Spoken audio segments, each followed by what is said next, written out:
শাহরা ফালইয়াসুম। আল্লাহ রাব্বুল আলামিন বলেন, হে আমার বান্দারা, যারা পবিত্র রমজান মাস পাবে তারা যেন রমজান মাসের সিয়ামকে পালন করে। অতএব আল্লাহ পাক পবিত্র রমজান মাসের সিয়ামকে পালন করার জন্য তিনি আদেশ করছেন, পালন করার কথা বলছেন। এ মর্মে আপনাদেরকে অনেক কিছু বলা যাবে, তবে এবার ছোট্ট করে আপনাদেরকে কয়েকটা দৃষ্টান্ত স্বরূপ হাদিস শোনাই। বিশ্বনবী জনাবে মুহাম্মদুর রাসূলুল্লাহ সাল্লাল্লাহু আলাইহি ওয়াসাল্লাম বলছেন, যে ব্যক্তি রমজান মাস পাবে, পাওয়ার পরে যারা সিয়াম পালন করবে না, তাদের শারীরিক কোনো সমস্যা না থাকার পরেও যদি কেউ সিয়াম পালন না করে, তাহলে ওই ব্যক্তিকে শাস্তি কেমন করে দেওয়া হবে? তার পা দুটোকে উপরে রাখা হবে, মাথাটা নিচের দিকে রাখা হবে, এমতো অবস্থায় তার গালপাটি ফাটতে ফাটতে চল পর্যন্ত নিয়ে যাওয়া হবে। আবার একদিক ছেড়ে দিয়ে আর একদিক দিয়ে শুরু হবে, এভাবে তার শাস্তি চলবে। আর সে কুত্তার মতো চিৎকার আওয়াজ করতে থাকবে। তার মানে হলো আল্লাহ পাক বলছেন, তোমরা পবিত্র মাহে রমজান মাস পেলে সিয়াম পালন করবে, আর পরোক্ষভাবে তোমরা যদি সিয়াম পালন না করো, তোমাদের জন্য ভয়াবহ শাস্তির ব্যবস্থা আমি আল্লাহ নবীর মাধ্যমে তোমাদেরকে জানিয়ে দিলাম।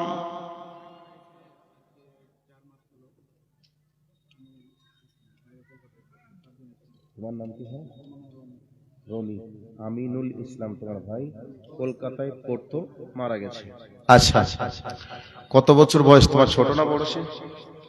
19 বছর বয়স। ভাইয়ের নাম আমিনুল ইসলাম, আর এই ভাই রনি। ভাই বড় ভাই হিসাবে ছোট ভাই চলে গেছে। দুনিয়ার নিয়ম কি, আগে বড় ভাই আসবে তারপরে ছোট ভাই আসবে? যাওয়ার ব্যাপারে এরকম কি কোনো সিরিয়াল আছে যে আগে বড় ভাই যাবে তারপরে ছোট ভাই যাবে? দাদার ঘাড়ে চেপে লাতির নাচ যাচ্ছে, এর নাম দুনিয়া। আসার ব্যাপারে সিরিয়াল আছে, যাওয়ার ব্যাপারে কোনো সিরিয়াল নেই।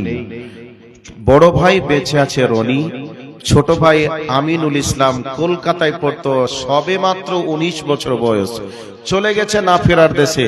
যার উন্নতি কল্পে জালসা, যার উন্নতি কল্পে জালসা, সেই জায়গাতেই বড় ভাই ছোট ভাইকে পৌঁছে দিয়ে এসেছে ঘাড়ে করে। সেই ভাইয়ের রুহের মাগফিরাতের জন্য 10,000 আছে নাকি? আচ্ছা, 2 কুইন্টাল ভুট্টা দেবে ঈদগাহতে, আর 10,000 নগদ টাকা দিয়েছে কবরস্থানে। আল্লাহ। আর ভাইয়ের নানি আবার এখানে দিয়েছে 300 টাকা আছে। আল্লাহ। ভাই পৃথিবীর মধ্যে কত আপন একটা সম্পর্ক। ভাইয়ের যদি বিপদ হয়ে যায়, সর্বপ্রথম বিপদে ভাই পাশে এসে দাঁড়ায়, কিন্তু ভাই এমন একটা জায়গায় চলে গেছে, কি বিপদ আছে আল্লাহ তুমি ছাড়া জানো না। সেই বিপদ থেকে উদ্ধার করার পৃথিবীতে কেউ নেই। জানি না কি অবস্থায় আছে তোমার বান্দা, আল্লাহ তোমার কাছেই চলে গেছে। আল্লাহ, বড় ভাই ছোট ভাইয়ের দিকে মহব্বত বেড়ে গেছে, মনে পড়েছে ভাইয়ের রুহের মাগফিরাতের জন্য 10,000 টাকা তোমাকে রাজি করার জন্য দিয়েছে। আল্লাহ, তার ভাইয়ের কবরটা তুমি জান্নাতের বাগান বানিয়ে দাও, জোরে বলেন আমিন। হে আল্লাহ, তার ভাইয়ের সংকীর্ণ কবরকে প্রশস্ত করে দাও, অন্ধকার কবরকে আলোকিত করে দাও। আল্লাহ, কবরটা তুমি জান্নাতের বাগান বানিয়ে দাও। আল্লাহ, ভাই 4 মাস আগে ভাইকে হারিয়েছে। আল্লাহ, তার ভাইয়ের অন্তরের ধৈর্য জামিল দান করো। পরিবারের সকলকেই আল্লাহ তুমি ধৈর্য ধারণ করা তৌফিক তুমি দান করো, আমিন। আমার ওই ভাই রনিকে তুমি দিনের জন্য কবুল করো। আল্লাহ, ওই ভাই যেন 5 ওয়াক্তের নামাজ পড়তে পারে, সে তৌফিক তুমি দান করো, আমিন। জাযাকাল্লাহ খায়রান জাযা ফিদ দুনিয়া ওয়াল আখিরা। সাথে তার নানি আরো 300 টাকা দিয়েছে। আল্লাহ, তার নানিকেও তুমি দ্বীনের খাদেমা হিসেবে কবুল করো, ইমানে আমলে দুনিয়াতে বাঁচিয়ে রাখো। যেদিন চলে যাবে তোমার কাছে, কালমায়ে তাওহীদের প্রতি ভরসা রেখে তোমার কাছে যাওয়ার সুযোগ দিও, আমিন। জাযাকাল্লাহ খায়রান জাযা ফিদ দুনিয়া ওয়াল আখিরা। উজির শেখ, তিনার ছোট ছেলে মারা গেছে, ওনার স্ত্রী 500 টাকা দিয়েছে। আল্লাহ, তার জন্য মাগফিরাত কামনা করি, তার জিন্দেগীর পাপকে ক্ষমা করে দাও। আল্লাহ, তুমি ছাড়া কেউ নেই, চলে গেছে যে জায়গাতে, কেউ জানে না কি অবস্থায় আছে, তুমি জানো। আল্লাহ, দয়া করে তার কবরটা তুমি জান্নাতের বাগান বানিয়ে দাও। আল্লাহ গো, तमाम পৃথিবীর মুসলিম উম্মাহ, নর নারী, আবাল বৃদ্ধা বনিতা যারা তোমার কাছে চলে গেছে, সবার কবরের শাস্তিকে তুমি মাফ করে জান্নাতের সার্টিফিকেট তুমি তাদেরকে দান করো। আল্লাহ, কবরটা তুমি জান্নাতের বাগান বানিয়ে দাও, আমিন।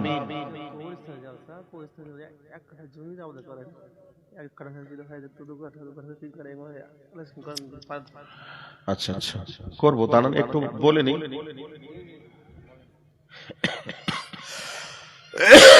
ভাই, বক্তব্য চলছে সিয়াম সম্পর্কে, আপনারা কি বিরক্ত হচ্ছেন?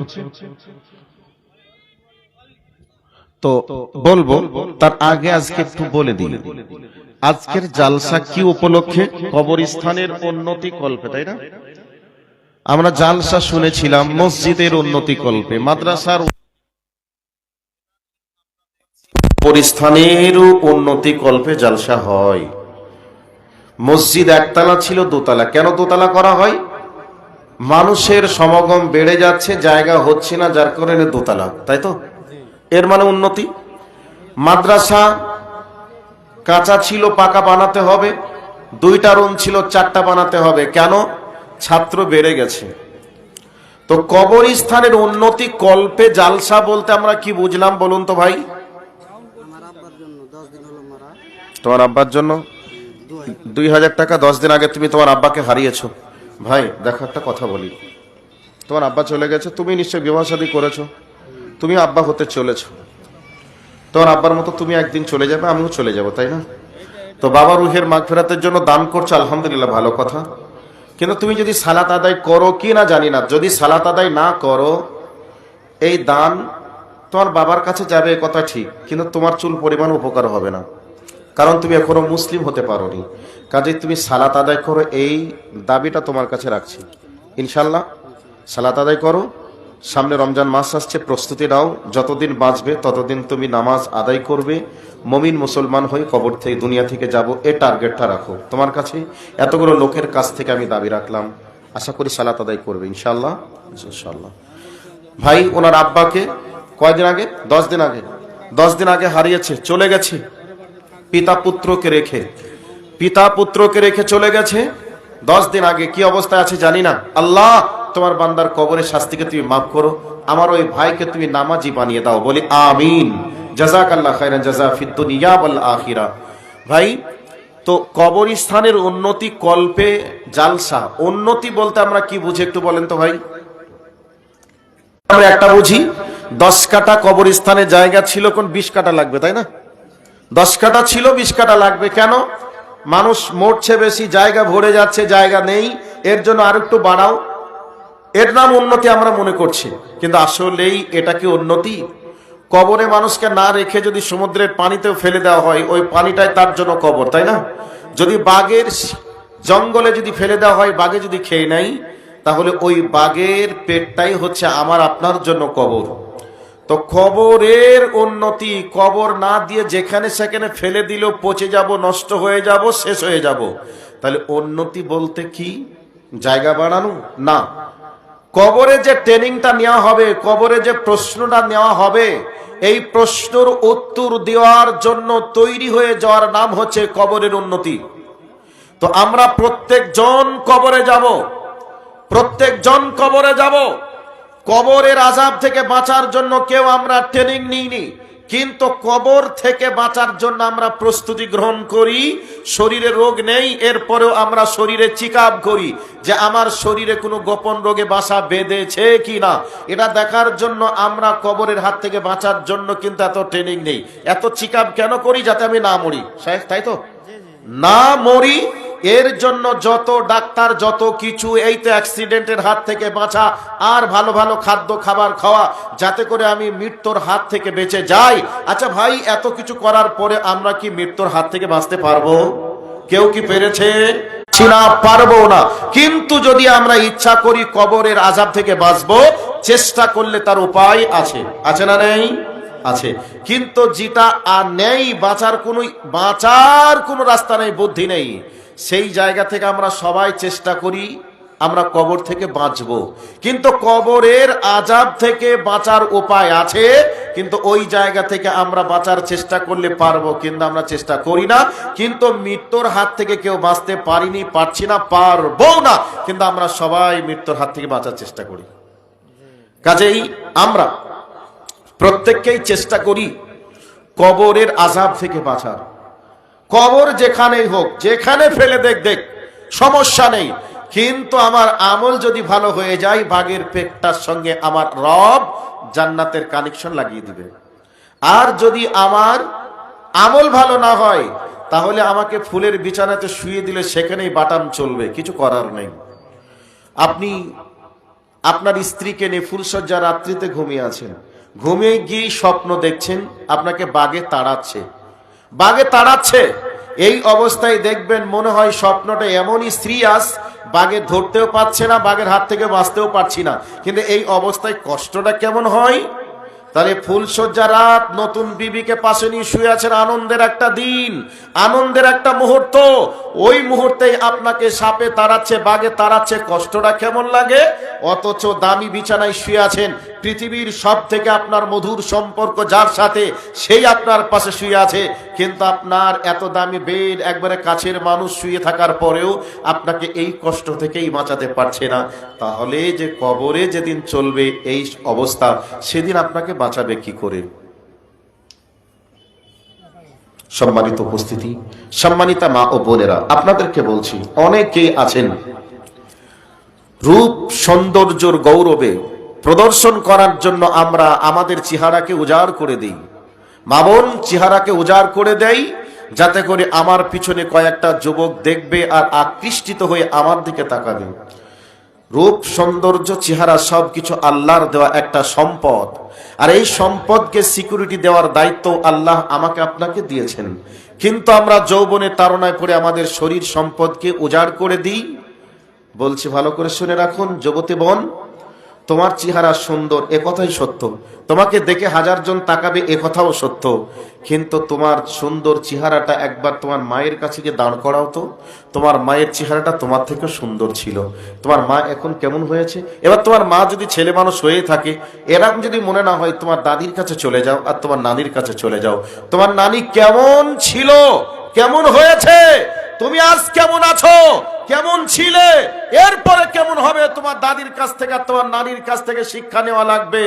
তাহলে রূপ সৌন্দর্য এবং যৌবনের তাড়নায় পড়ে তুমি যা ইচ্ছা তাই করছো, করো, কিন্তু শুনে রেখে দাও, দিন শেষে তোমার যৌবন সৌন্দর্য নষ্ট হয়ে যাবে, কিন্তু তোমার আমল নামায় পাপ নামক জিনিসটা জমা থেকে যাবে।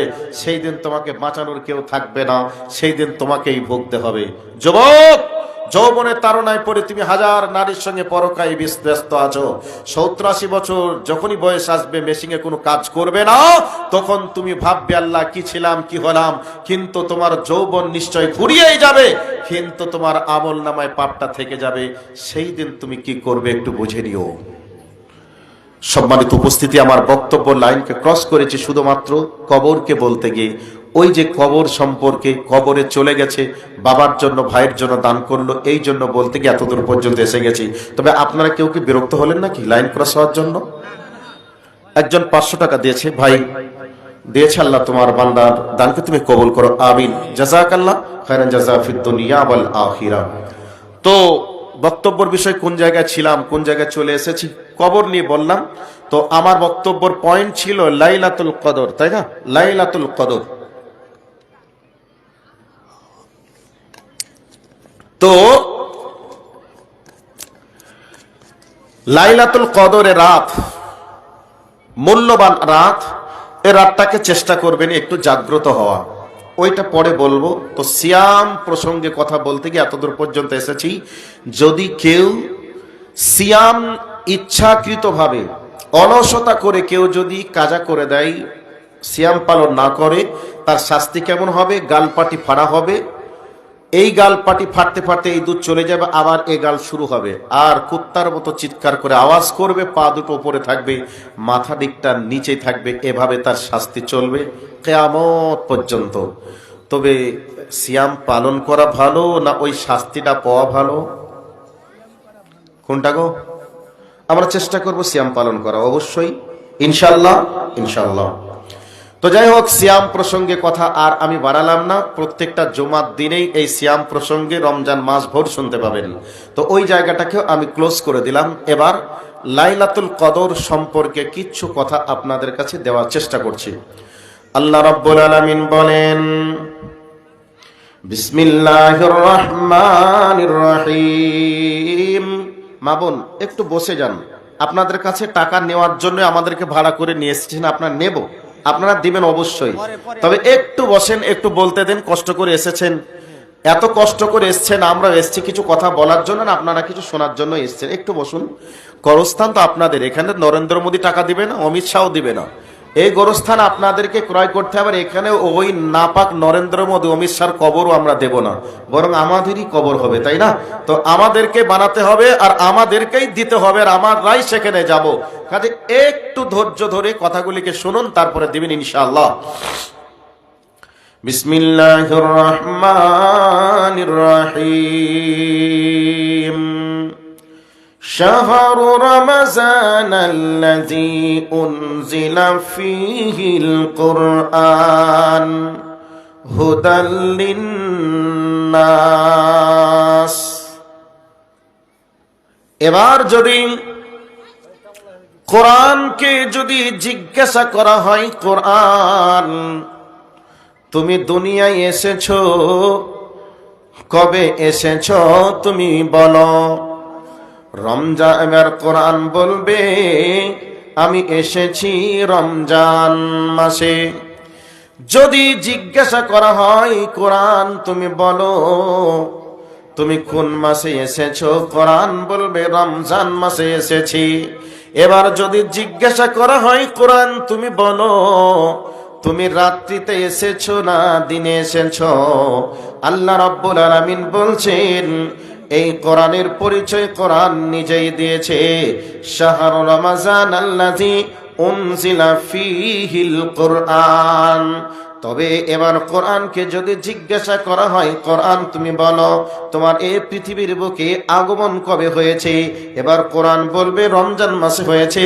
এবার যদি জিজ্ঞাসা করে রাত্রিতে হয়েছে নাকি দিনে হয়েছে, এবার কোরআন বলবে ইন্না আনজালনাহু ফি লাইলাতিল কদর। কোরআন বলবে আমি এসেছি রাত্রিতে। এবার বলবে রাত্রিতে এসেছো বোঝা গেল, তবে সেই রাতটা কোন রাত্রি?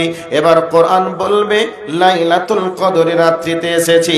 তবে এবার যদি জিজ্ঞাসা করা হয় ওয়ামা আদরাকা মা লাইলাতুল কদর, বলো বুঝতে পারলাম তুমি রাত্রিতে এসেছো এবং লাইলাতুল কদরে রাত্রিতে এসেছো। এবার যদি জিজ্ঞাসা করা হয় ওয়ামা লাইলাতুল কদর, লাইলাতুল কদর কি তুমি বলো। এবার কোরআন তার পরিচয়টা দিয়েই বলছেন লাইলাতুল কদরে খায়রুম মিন আলফি শাহর। লাইলাতুল কদর ওই রাতকে বলা হয় যেই রাতটার মর্যাদা হলো এই দুনিয়ার 1000 মাস অপেক্ষা উত্তম, যাকে বলা হয় 83 বছর 4 মাস 10 দিন থেকে 10 রাত্রি থেকেও একটা রাত্রির দাম বেশি। ওই রাত্রিকেই বলা হয় লাইলাতুল কদরের রাত। তাহলে লাইলাতুল কদরের রাত্রিতে এই দুনিয়ার বুকে কোরআন নামক গ্রন্থটা এসেছে। তবে লাইলাতুল কদরের রাত্রির এত দাম কেন, এত মান কেন, এত মর্যাদা কেন? লাইলাতুল কদরের রাত্রির দাম মান মর্যাদা এত বেশি শুধুমাত্র লাইলাতুল কদরের রাত্রিতে আল্লাহ এই পৃথিবীর শ্রেষ্ঠ গ্রন্থ কোরআনুল কারীমকে অবতীর্ণ করেছেন। এর জন্য এই রাত্রির দাম আল্লাহর কাছে বেশি। তবে বন্ধুরে নবী আমার বলছেন ওয়ামান কামা লাইলাতুল কদর ঈমানাও ওয়া ইহতিসাবান গুফিরা লাহু মা তাকাদ্দামা মিন যামবিহি। নবী আমার বলছেন যেই ব্যক্তি লাইলাতুল কদরের রাত্রি জাগরণ করবে, এবং এই লাইলাতুল কদরের রাত্রি জাগরণ করলেই হবে না, তার মনের ভিতরে নেকির আশা থাকতে হবে এবং ভিতরে ঈমান থাকতে হবে। নেকির আশাতে এবং ঈমানি হালাতে যে ব্যক্তি লাইলাতুল কদরের রাত্রি জাগরণ করবে ওই ব্যক্তি